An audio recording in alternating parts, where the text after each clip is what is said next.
USA Warrior Stories is a not-for-profit organization designed to record, archive, and share videos of veteran stories, to help veterans make a connection with one another and to help us all better understand their sacrifices for our freedoms.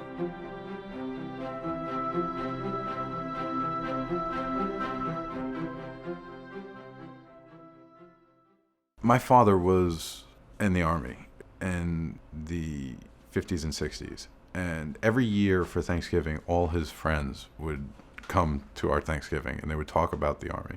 And just seeing those guys, just the way that they talked about their experiences and the camaraderie they had and the way they always got together every year on Thanksgiving, it was just a special thing. It had a really huge impression on me growing up. So there was no doubt that I was joining the Army.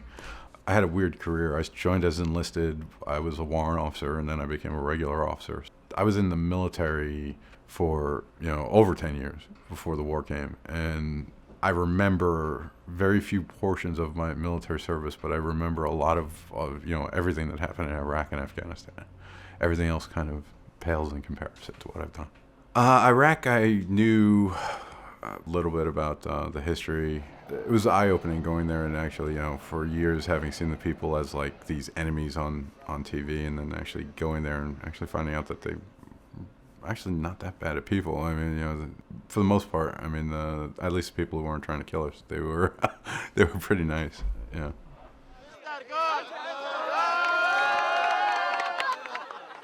In Iraq, I served with a movement control team with the 25th ID in Camp Spiker in northern Iraq. Our job was to plan movements around the theater of convoys, air, and moving cargo and personnel all over the country and back to the States and into Iraq.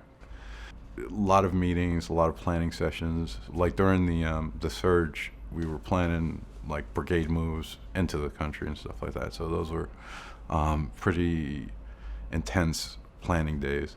The big push while I was there was to keep as many trucks off the road as possible because we were getting hit a lot on the roads. So we were sending 5 or 6 trucks worth of Gatorade, the actual liquid version of it, every day. Do we need to send 5 trucks of liquid Gatorade, or can we send like maybe a couple of pallets of the powder form? That way you keep less trucks on the road, and that down the road that means less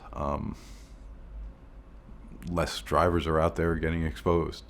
So a lot of things like that. Also, I'd get tagged with traveling around sometimes, going to various sites we had. I'd go down to Balad a lot. Balad was our main logistics hub. Went up to Diamondback, Kirkuk, Baghdad. I actually looked forward to traveling in Iraq. You were more exposed and there was more danger, but you didn't have to deal with the mind-numbing bull of sitting at your desk every day. I used to joke that I joined the Army to see the world, and I got to see PowerPoint. One thing about Iraq or the Army writ large is drink water, right? You had bottled water everywhere you went. And I was in Balad. I was there for a meeting in Christmas, and they made Christmas trees out of water bottles, and it was amazing. We were a small group within the division headquarters, and we were all relatively low ranking.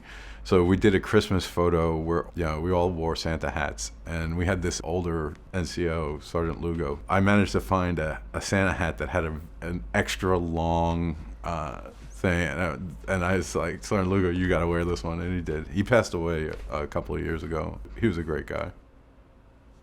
Kuwait to me is the land of milk and honey, because that was a place where you could go and rest and sleep and not have to worry about like rockets or mortars or getting shot at or anything like that. It was the safe base. And then going home after a year, which had been pretty tense and pretty busy, was like, I just remember the weight being lifted off me when I got to Kuwait. We were in the the customs shed in Ali Salim Air Base, getting ready to get on the Freedom Bird to come back to the States. And it's funny if you it's sort of like Army logic, but they actually have X-ray machines that they X-ray all of your stuff as you're going onto the airplane, like you would at any airport. The problem is you're actually throwing your M16s, your weapons on the belt to get X-rayed, and but you don't care. You're going home, so you deal with it. And then so they have signs everywhere: clear your weapons, clear your weapons, clear your weapons. And a soldier on the line next to me threw his weapon, his 9mm, on the belt, and there was still a round in the chamber, and it went off, and the bullet went between me and one of my soldiers behind me, and we were just like sitting there. I'll never forget it. You didn't want to be that guy who got shot at like getting on the Freedom Bird, going back to the States. There was a very big difference though between Iraq and Afghanistan as far as just infrastructure and the way Iraq was more familiar. Afghanistan was very foreign and very just very menacing. It was just so different from what I was used to. I ran the ADAG, the Airfield Departure and Control Group at Kandahar Airfield. It was essentially like running an airport. At the time, the Pakistan border was closed, so we were pretty much the only way to get supplies in and out. So it was a very busy time. The food in Afghanistan sucked. Iraq, I always think of Iraq as like, there was great food. No matter what happened, you always had great food. Where I was in Kandahar, it was a NATO base, so they did not spend as much money as the U.S. would on food, so the food really sucked for the most part. The story I always tell is the Army was building a Pizza Hut, or a Domino's pizza. We were waiting for months for them to build it, so we're sitting there, and it was the slowest process in the world. It took like 6 months for them to build the Domino's pizza. And it opens, and it was like, hey, yeah, we have Domino's. Everybody, we got pizza, all right? Everybody was so happy. And then the next night, I was lying in my bed, and it was late, maybe about 2:00 in the morning, and I just hear this explosion. My bed jumps, and usually I don't mean to sound cavalier or anything like that, but once you hear the explosion, it's too late. So I just kind of did one of these things, just checked to make sure that I was, I was okay, and then I went back to sleep. Woke up the next morning. They had hit the Domino's with a rocket. They never hit anything with rockets. They would shoot them all the time at us, but never hit anything. The one time they hit something, they hit the Domino's pizza that we had been waiting for 6 months to. I never really hated the Taliban, but that was the one time I did.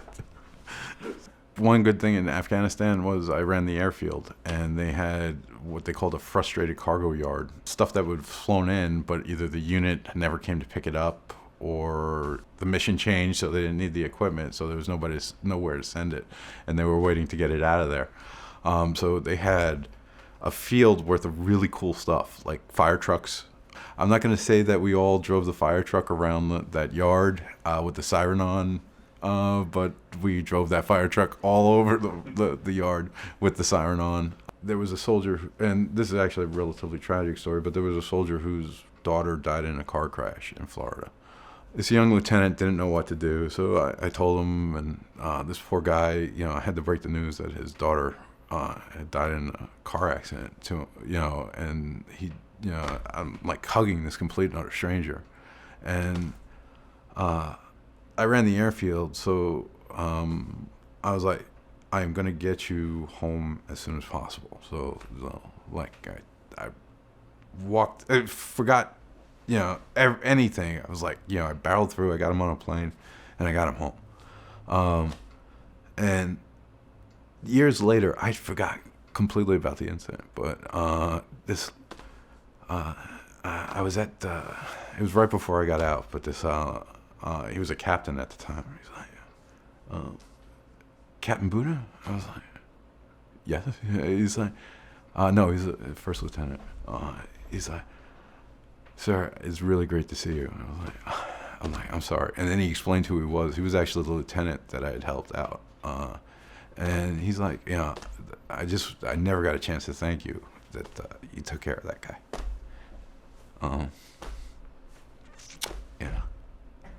I later on realized I was PTSDing very well, but I had anger issues. But I was still in the military. The funny thing is, like, it's the worst time of your life, but it also can be the most satisfying.